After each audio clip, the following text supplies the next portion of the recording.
Olá, meu irmão, olá, minha irmã, graça e paz em nome de Jesus. Vamos prosseguir com o nosso estudo do livro de Atos? Tem sido muito bom, né? Tem sido muito bacana nós estudarmos o livro de Atos. Hoje nós estamos aqui no capítulo 11, nos versículos 27 a 30. Vou ler para você. Naqueles dias, desceram alguns profetas de Jerusalém para Antioquia. E apresentando-se um deles, chamado Ágabo, dava a entender pelo Espírito que estava para vir grande fome por todo o mundo, a qual sobreveio nos dias de Cláudio. Os discípulos, cada um conforme as suas posses, resolveram então enviar socorro aos irmãos que moravam na Judéia, e o que eles, com efeito, fizeram, enviando-o aos presbíteros por intermédio de Barnabé e de Saulo. Muito bem, nós aqui vamos conhecer mais um personagem bíblico que ele não é muito falado. Eu, para falar bem a verdade, nunca ouvi uma pregação ou um estudo a respeito de Ágabo, o profeta. E quem realmente foi Ágabo, o profeta? Bom, vamos lá. Nós estamos falando aqui, começa a falar, porque Ágabo parece que ele nos aparece nas Escrituras aqui em Atos 11, 27. Mas ele já havia aparecido lá em Lucas, sem que o seu nome fosse relatado. Só pode ser descoberto isso quando você vai fazer uma pesquisa. Então, aqui em Atos 11, 27, diz que desceu um grupo de profetas de Jerusalém e no meio deste grupo estava Ágabo. Muito bem, vamos primeiro falar a respeito de profetas, né? Porque a gente ouve muito falar de profetas, dom de profecia, a gente lê o Antigo Testamento, vê os profetas todos, né? Hoje a gente vê pessoas se auto-intitulando profetas, isso, aquilo, tal. Mas na verdade, o que é um profeta? Bom, profeta no grego é profetes.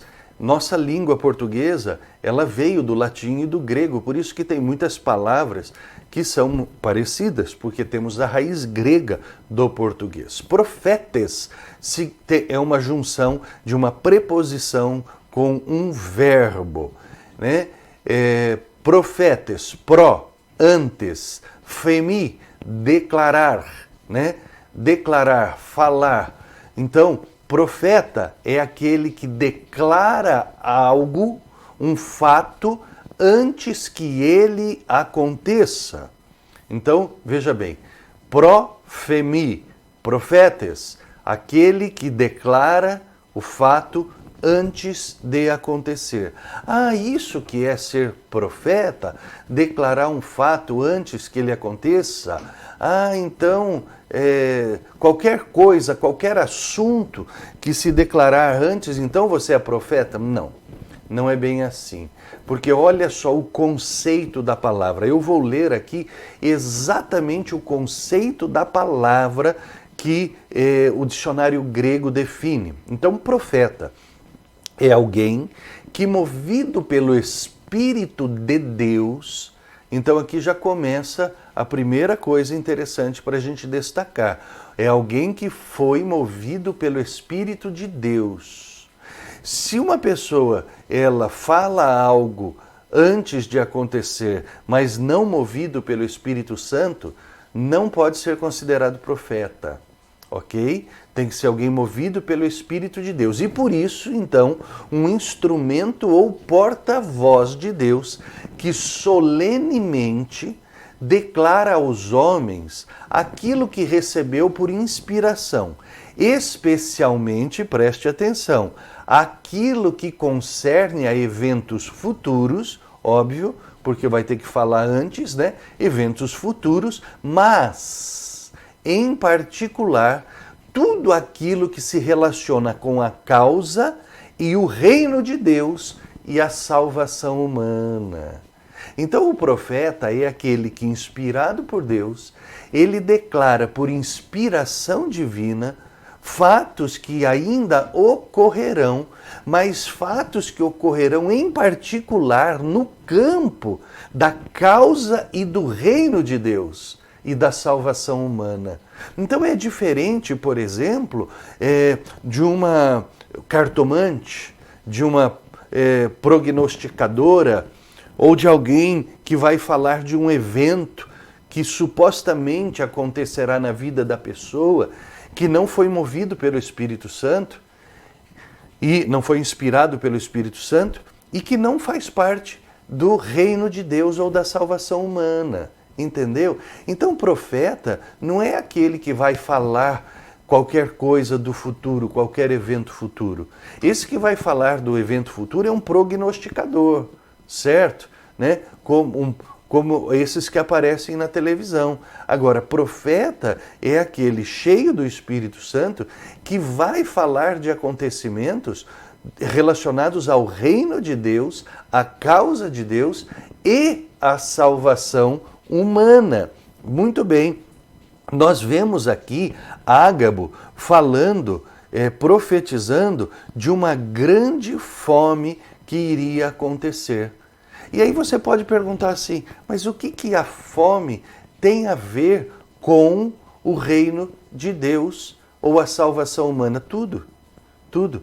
Por quê? Porque por causa desta profecia aqui, nós vimos que os discípulos foram movidos a levantarem uma oferta para levar para os cristãos da Judéia. Tá vendo? Deus estava usando Ágabo para estar sustentando os cristãos, os seus filhos. Essa é a causa de Deus, sustentar os seus filhos, certo? E nós vemos aqui que esta profecia moveu então o reino de Deus para que ele se auxiliasse. Deixa eu falar uma coisa para você. Ágabo, ele foi utilizado aqui por Deus para profetizar a respeito de um evento futuro que aconteceu, na verdade, na época do imperador romano Cláudio. Nessa época que Cláudio era imperador romano, houveram 4 episódios de grande fome sobre a terra. E é interessante, meus irmãos, que a história conta que a rainha da Etiópia, quando teve uma grande fome, ela levou um grande carregamento de trigo para o Egito. Só que veja bem, ela não sabia que a fome iria acontecer. Ela só leva esse carregamento de trigo ao Egito depois que a fome se instala na terra, nos limites do Império Romano. Então, o que acontece? O povo do Egito chega a passar fome, muitos morreram. E aí a Etiópia, ela socorre o Egito. Aqui não. Deus usou o profeta advertiu, declarou antes do tempo, fez-se a oferta, levou para a Judéia, para os cristãos, e quando a fome chegou, eles já de antemão já estavam supridos. Você vê a diferença, né? Como que a coisa funciona com Deus, né? Então, Deus, ele já avisa através do profeta. Amém? Muito bem, mas então, já falamos aqui de profeta, mas quem era Ágabo? Ágabo, meu querido, foi um fiel seguidor de Jesus, um fiel discípulo de Jesus. Ele fazia parte desse grupo de profetas que veio até a Antioquia. Eles saem de Jerusalém e vão até a Antioquia. E lá eles se encontram com Paulo e ele profetiza essa grande fome que aconteceu em todo o mundo romano, né? Mas Ágabo também aparece na Bíblia em outros lugares. Ele também vai aparecer muitos anos depois, na vida de Paulo, também lá no capítulo 21 de Atos. Atos, versículos 10 a 12, né? Quando ele encontra Paulo em Cesareia e ele pede o cinto de Paulo e ele amarra os pés e as mãos dele, dizendo que o dono daquele cinto aconteceria isso se ele continuasse a sua viagem para Jerusalém. E que foi o que realmente aconteceu. Paulo foi advertido por Deus de que se ele fosse para Jerusalém, ele seria preso. E isso realmente aconteceu no final da sua terceira viagem missionária. Olha só que interessante, né?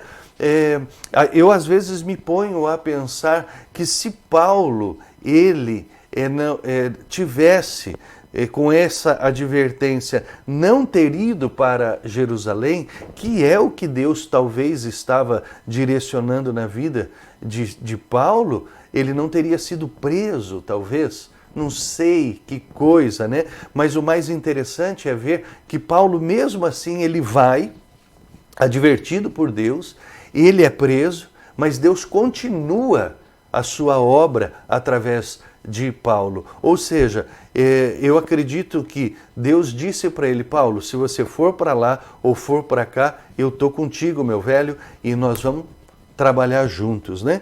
Muito bem, né? Mas é muito interessante, tá? Bom, mas eu disse para você que lá no Evangelho de Lucas já se faz menção de Ágabo, mas que só dá para saber a respeito, descobrir isso realizando uma pesquisa prévia. E é verdade. Segundo a tradição, né, ou seja, nas pesquisas de tradição, nós encontramos que Ágabo está na lista daqueles 70 discípulos que Lucas, no capítulo 10, versículo número 1, que ele cita lá dos 70 discípulos que Jesus envia de 2 em 2 naquela missão dos 70. E é interessante porque Atos foi escrito também por Lucas, né? E Lucas então já conhecia previamente Ágabo. Então a tradição coloca Ágabo no meio daqueles 70. E a tradição também fala que Ágabo foi um mártir cristão. O que é um mártir? Mártir é aquele que morre por uma causa, ou seja, aquele que é morto por uma causa. O primeiro mártir do Novo Testamento conhecido foi Estevão, que foi apedrejado. Lembra? Estudamos sobre Estevão, né? Que ele foi apedrejado. Estevão está lá no capítulo 7, né? Deixa eu confirmar exatamente. No capítulo 7 mesmo, né? E aí então foi o primeiro mártir do Novo Testamento. E outros existiram, muitos outros, né? E Ágabo foi um destes que foi morto por ser cristão e não ter negado Jesus, quando lhe deram a chance de falar: se você negar Jesus Cristo, você vive. E ele não negou e por isso ele foi morto. Não é? Bom, muito bem. Mais um pouquinho nós aprendemos sobre profetas e sobre Ágabo, né, este nosso irmão que um dia vamos encontrar na glória. Até amanhã com mais um estudo do livro de Atos. Deus te abençoe.